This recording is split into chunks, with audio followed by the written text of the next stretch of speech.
Hello कक्षा 12 का भाइ बहिनीहरू, आई होप तपाईँहरू सबैजना राम्रोसँग पढ्दै हुनुहुन्छ होला। हाम्रो बोर्ड इक्जाम आउन कमसेकम कति दिन बाँकी छ भन्दाखेरि चाहिँ अब हाम्रो 26 डे जति बाँकी छ। 26 डे 26 जति दिन बाँकी छ। लगभग 1 महिना भन्दा नि कम 26 दिन जति बाँकी छ। ल अब के गर्नु भन्दाखेरि चाहिँ हामीले धेरैजना विद्यार्थीहरूलाई के लाग्छ भन्दाखेरि चाहिँ हामीहरूलाई चाहिँ फिजिक्स एकदमै गाह्रो लाग्छ र त्यो फिजिक्स सहज बनाउनको लागि चाहिँ मैले सम्पूर्ण टपिक्सहरू हाम्रो फिजिक्सका A to Z chapter wise numerical solve गर्नको लागि चाहिँ हामीले के गरेको छु भन्दाखेरि चाहिँ मैले फर्मुलाको लिस्ट यता ल्याएर राखिदिएको छु, जुन चाहिँ मैले आफ्नो प्लस टू पढ्दाखेरि चाहिँ यी फर्मुलाहरूको लिस्ट लेखेको थिएँ। आफूलाई सहज होस् भनेर फर्मुलाहरूको लिस्ट लेखेको थिएँ, जुन फर्मुलाहरू चाहिँ मैले सहजै याद गरेर चाहिँ फिजिक्सका A to Z न्युमेरिकलहरूलाई चाहिँ सहजै ट्याकल गर्न सकेको थिएँ। जस्तै हाम्रो म ढिला नगरेर फिजिक्सको हाम्रो फर्स्ट च्याप्टर रहेको छ रोटेसनल डाइनामिक्सका फर्मुलाहरू। रोटेसनल डाइनामिक्समा कुन फर्मुलाहरू रहेछन् र कुन फर्मुलाहरू हामीलाई इम्पोर्टेन्ट चाहिन्छन्, A to Z फर्मुला मैले यता लेखिदिएको छु। मैले फिजिक्समा चाहिँ हामीलाई धेरैजना विद्यार्थीलाई हामीलाई के लाग्छ भन्दाखेरि चाहिँ फिजिक्समा फेल नै हुन्छ हामी सबैजना प्रायः। मैले चाहिँ फिजिक्समा चाहिँ एनबी बोर्डमा A+ ल्याएको थिएँ है। फिजिक्स सब्जेक्टमा मैले A+ ल्याएको थिएँ।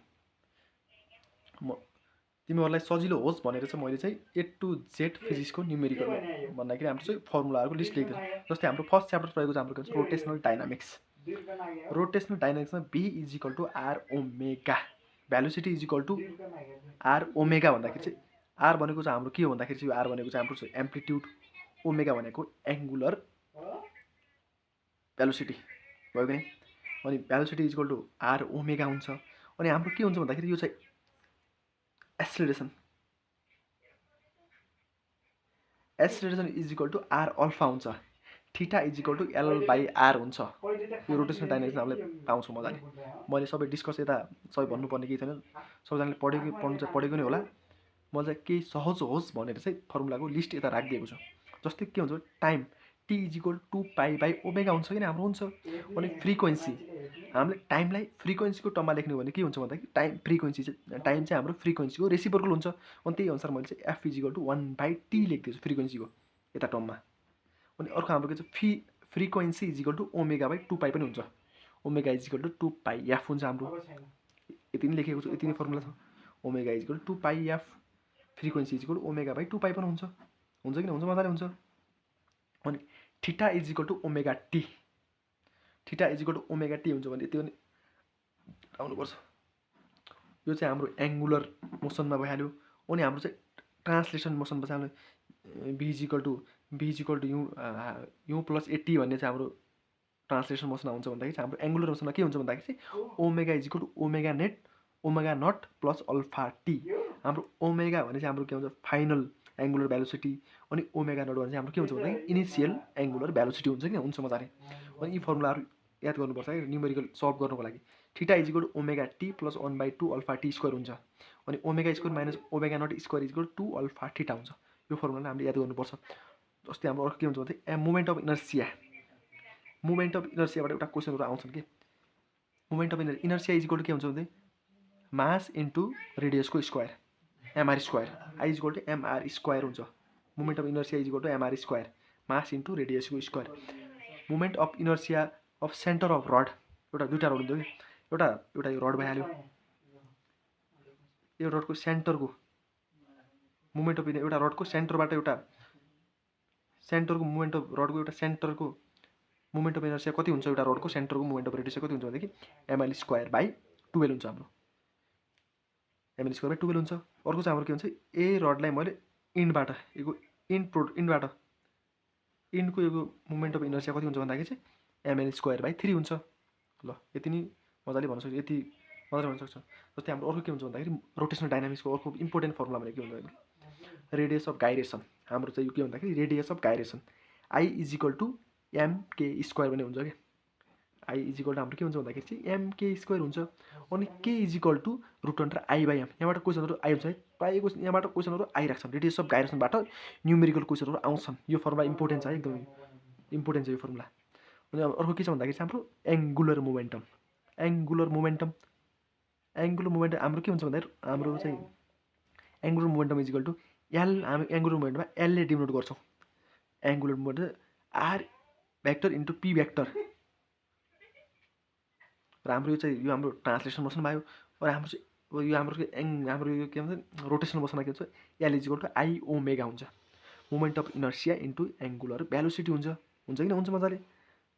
जस्तै हाम्रो अरू के हुन्छ भने angular displacement theta equal to 2 pi an भन्ने हुन्छ कि। एङ्गुलर डिस्प्लेसमेन्ट हाम्रो के हुन्छ भन्दाखेरि theta equal to 2 pi an भन्ने हुन्छ कि।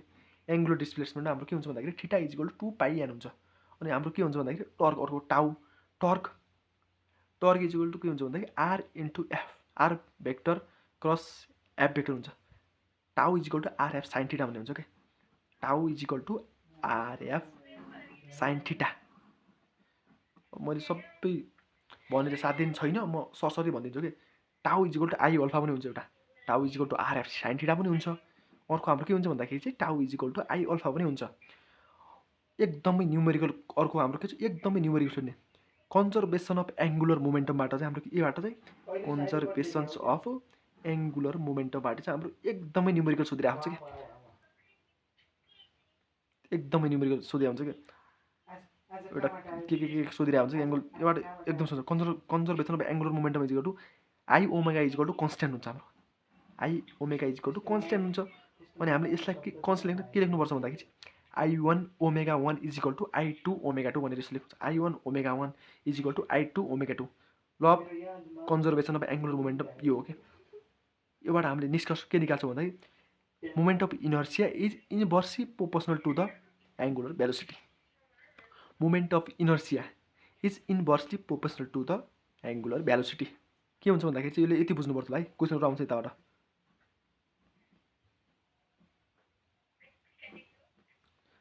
के भन्दाखेरि हाम्रो मोमेन्ट अफ इनर्सिया आई हाम्रो के हुन्छ बढाउँदाखेरि इन्क्रिज गर्दाखेरि के हुन्छ भन्दाखेरि ओमेगा हाम्रो के हुन्छ भन्दाखेरि डिक्रिज हुन्छ।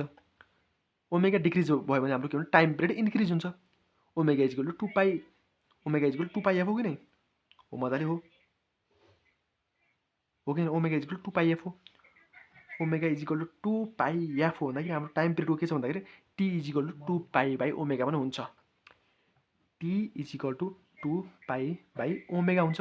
यदि ओमेगा घट्यो भने चाहिँ हाम्रो टाइम पिरियड बढ्ने भयो कि नै बढ्छ यसरी। योबाट के भन्दाखेरि के भन्छ मोमेन्ट अफ इनर्सिया बढ्यो भने ओमेगा घट्छ यो रिलेसनबाट। अनि ओमेगा घट्यो भने चाहिँ टाइम पिरियड बढ्छ हाम्रो यो रिलेसनबाट। हो यो कन्सेप्ट बुझ्नुपर्छ यो कन्सेप्ट। अर्को हाम्रो के हुन्छ भन्दाखेरि अर्को चाहिँ हाम्रो काइनेटिक इनर्जी हाम्रो के हुन्छ भने kinetic energy equal to half MV square हाम्रो ट्रान्सलेसन मोसनमा हुन्छ। Kinetic energy equal to half MV square हाम्रो के हुन्छ भन्दाखेरि चाहिँ ट्रान्सलेसन मोसनमा हुन्छ। अनि हाम्रो चाहिँ अर्को के हुन्छ भन्दाखेरि चाहिँ हाम्रो चाहिँ रोटेसनल मोसनमा हाम्रो kinetic energy equal to half I omega square हुन्छ। योबाट क्वेसनबाट पनि न्युमेरिकलहरू धेरै आउँछन् कि। अनि हाम्रो kinetic energy equal to P square by 2m। यो हाम्रो के भन्दाखेरि मोमेन्टमको टर्ममा लगायो कि। यो हाम्रो के मोमेन्टमको टर्ममा लगायो। Kinetic energy P square by 2m। यो पनि फर्मुला पनि जान्नुपर्ने इम्पोर्टेन्ट छ है। अब अर्को के छ भन्दाखेरि kinetic energy equal to L square by 2i पनि हुन्छ है। Kinetic energy equal to L square by 2i पनि हुन्छ। अनि work done equal to tau theta भन्ने हुन्छ कि। यति बुझ्नुपर्छ न्युमेरिकल सल्भ गर्दाखेरि work done equal to tau theta भन्ने पनि याद गर्नुपर्छ हामीले। Work done equal tau theta. Power equal to work done by time.